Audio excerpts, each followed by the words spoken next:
मूर्ख नंदन के घर पर बेकार बैठे रहने से उसकी माँ बेहद परेशान थी।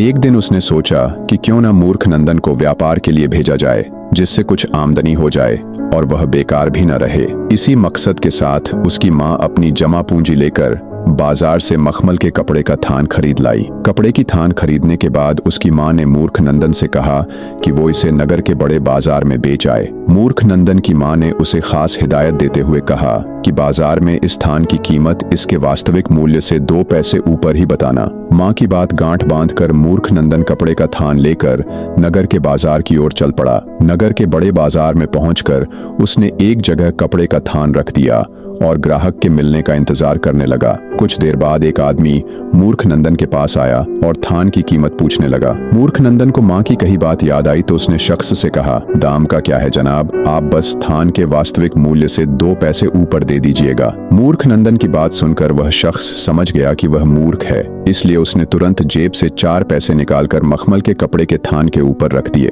मूर्ख नंदन ने भी खुशी खुशी वह पैसे उठाए और थान शख्स को बेचकर घर की ओर चल पड़ा। घर लौटते हुए मूर्ख नंदन ने रास्ते में देखा कि एक शख्स बड़े बड़े तरबूज बेच रहा था। उसने कभी तरबूज नहीं देखे थे तो वह आश्चर्यचकित हो गया और फल विक्रेता से पूछने लगा कि यह क्या है। मूर्ख नंदन का सवाल सुनकर फल विक्रेता को यह समझने में देर न लगी कि वह पक्का कोई महामूर्ख ही है। फल विक्रेता ने सोचा क्यों ना उसे बेवकूफ बनाया जाए, तो वह मूर्ख नंदन से कहने लगा कि यह कोई ऐसी वैसी चीज नहीं है बल्कि हाथी का अंडा है। फल विक्रेता की बात सुनकर मूर्ख नंदन बहुत प्रभावित हुआ और उसने 2 पैसा देकर वह तरबूज खरीद लिया, जबकि उस समय एक तरबूज का भाव 1 पैसा हुआ करता था। मूर्ख नंदन यह सोचने लगा कि इससे हाथी का बच्चा निकलेगा और उसके बड़े होने पर वह हाथी को बेचकर बहुत पैसे कमाएगा। ये सोचते हुए खुश होकर वह घर की ओर चल पड़ा। वह तरबूज हाथ में उठाए आधे रास्ते ही पहुंचा था कि अचानक से उसका पेट खराब हो गया।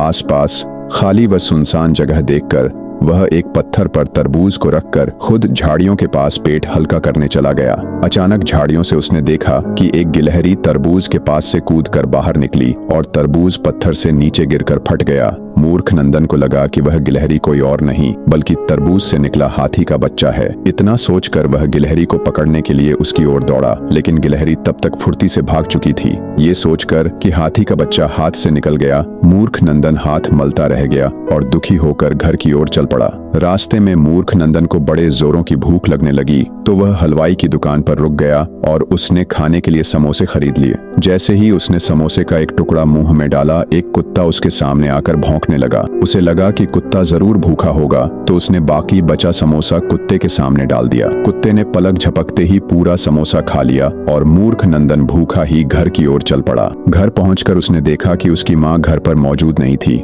उसने अपनी पत्नी को पूरी बात बताई कि कैसे उसके हाथ से हाथी का बच्चा निकल गया। उसकी बातें सुनकर मूर्ख नंदन की पत्नी को बहुत गुस्सा आया और वह उससे लड़ने लगी। मूर्ख नंदन की पत्नी कहने लगी कि अगर वह अपनी लापरवाही से हाथी के बच्चे को नहीं खोता तो वह एक दिन उस पर बैठकर सवारी करती। मूर्ख नंदन और उसकी पत्नी आपस में झगड़ रहे थे कि मूर्ख नंदन की माँ घर लौट आई। दोनों को झगड़ते देख उसने लड़ने का कारण पूछा। मूर्ख नंदन ने अपनी माँ को पूरी बात बताई कि कैसे उसने मखमल के कपड़े के थान को बेचा और फिर रास्ते में हाथी का अंडा खरीदा। मूर्ख नंदन की बातें सुनकर उसकी माँ को बहुत गुस्सा आया और उसने उसे फटकारते हुए घर से बाहर निकाल दिया। घर से निकलकर मूर्ख नंदन गुस्से में चलते चलते उसी हलवाई की दुकान के पास पहुंचा जहां से उसने समोसे खरीदे थे। उसने देखा कि वह कुत्ता अब भी वहीं बैठा था। कुत्ते को देखकर उसका गुस्सा 7वें आसमान पर पहुंच गया और वह उसे मारने के लिए दौड़ा। कुत्ता हलवाई की दुकान के आगे से एक गली की ओर भागने लगा और मूर्ख नंदन भी उसे मारने के लिए पीछे पीछे दौड़ने लगा। भागते भागते कुत्ता एक मकान के अंदर जा घुसा जिसका दरवाजा खुला हुआ था।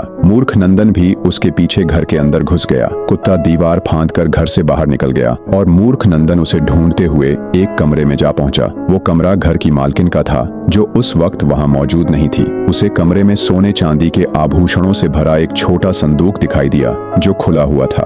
उसने किसी को आसपास न पाकर एक कपड़े में सारे जेवरात डालकर गठरी बना ली और किसी के आने से पहले ही वहां से निकल गया। उस मकान से आभूषण लेकर मूर्ख नंदन सीधे अपने घर पहुंचा और अपनी माँ को गठरी सौंपते हुए पूरी बात बताई। मूर्ख नंदन की माँ आभूषणों को देखकर बहुत खुश हो गई और फिर उसने वो गठरी अपने आंगन में एक गड्ढा खोदकर उसमें गाड़ दिया। मूर्ख नंदन की माँ उसकी मूर्खता से भली भांति वाकिफ थी। उसने सोचा कि वह किसी को भी ये बात बता सकता है और वे चोरी के इल्जाम में पकड़े जा सकते हैं। इसलिए मूर्ख नंदन की माँ ने एक योजना बनाई और घर के एक नौकर को भेजकर बाजार से एक बोरा धान व मिठाइयाँ मंगवा ली। रात को जब मूर्ख नंदन सो गया तो उसकी माँ ने पूरे घर के आंगन में धान और मिठाइयों को बिखेर दिया। देर रात मूर्ख नंदन को नींद से जगाते हुए उसकी माँ ने कहा कि देखो, घर में धान और मिठाइयों की बारिश हुई है। बाहर आकर देखने पर मूर्ख नंदन को उसकी माँ की बातों पर यकीन हो गया और वह धान के बीच से मिठाइयाँ उठाकर खाने लगा। वहीं दूसरी ओर जिस शख्स की पत्नी के आभूषण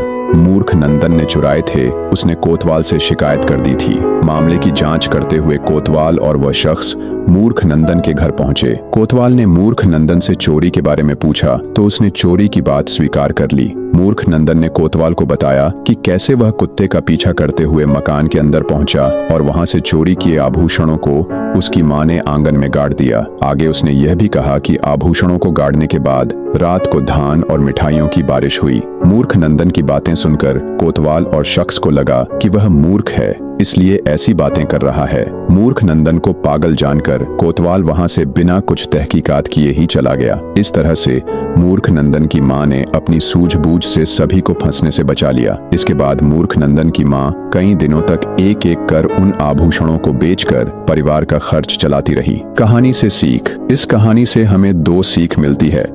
पहली यह कि हमें कभी किसी की बातों में नहीं आना चाहिए और दूसरी यह कि सूझबूझ से लिए गए फैसले से हर मुश्किल हल हो सकती है। अगर आपको ये कहानी अच्छी लगी हो तो वीडियो को लाइक करें और हाँ, चैनल को सब्सक्राइब करना ना भूलें। मैं आपका होस्ट उज्जवल शर्मा मिलूंगा आपको हर शनिवार शाम 6 बजे एक नई कहानी के साथ। बने रहें।